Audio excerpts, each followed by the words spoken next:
A lot is at stake. I mean, I think people tend to focus on what it means for President Trump's election prospects in 2020. I think actually that's not the most important thing that's at stake. What's more important is whether the president will be able to have any sort of legislative agenda in the next 2 years of his term.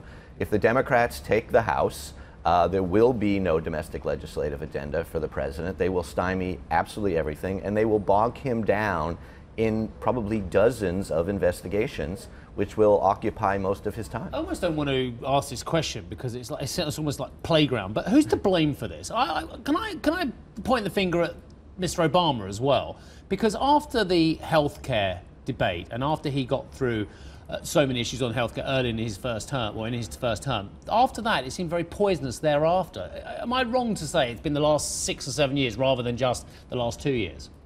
You're not wrong to say it's been the last 6 or 7 years. It's been actually quite a bit longer than that. But I think you are wrong to blame President Obama. Right. When Obama entered office, become a lot more polarized after healthcare, though.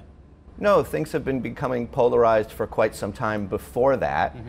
And I mean, there's been a lot of work on this, and I think everybody has their person to blame. And there is a lot of tit for tat and sins on all sides, of course. But when Obama entered office, the Republicans were very clear. Mitch McConnell said it out loud. We are going to stymie this president's agenda. We don't really care what the agenda is. We're going to make sure that he's a failure as a president. And that has turned over into the Democrats are retaliating, essentially, and will retaliate if they gain control of the House. So all of these issues that somehow the president has Teflon-like managed to push to the margins, like the porn star payoffs, the Russia investigations and so on, these will all come back to the center, do you think, if that's the way the vote goes? I think that's right. I mean, one of the reasons, not the only reason, but one of the reasons that the president has been able to push these things off the agenda is because the Democrats, lacking any actual control of an institution within Washington,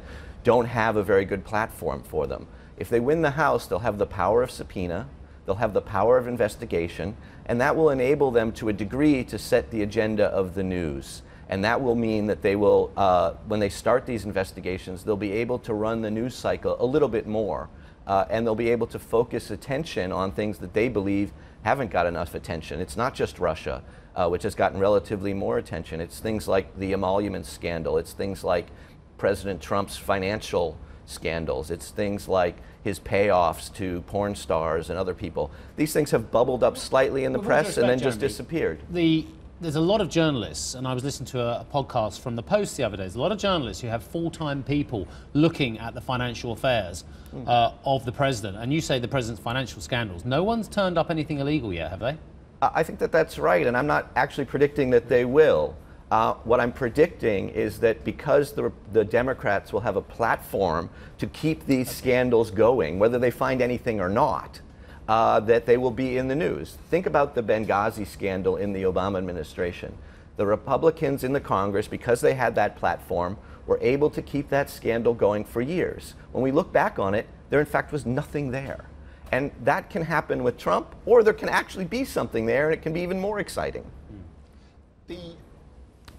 The Democrats seem to be struggling, though, to get across what they stand for at the moment. And I don't know whether that's just because they're still trying to work out what actually went wrong with the presidential election. But at this point, beyond opposing Trump, the campaigning doesn't seem to have any strong policies to encourage people to vote for their candidates. Yeah, I mean, I think that that's true, but I think it's also sort of endemic in the way that opposition parties work in the United States.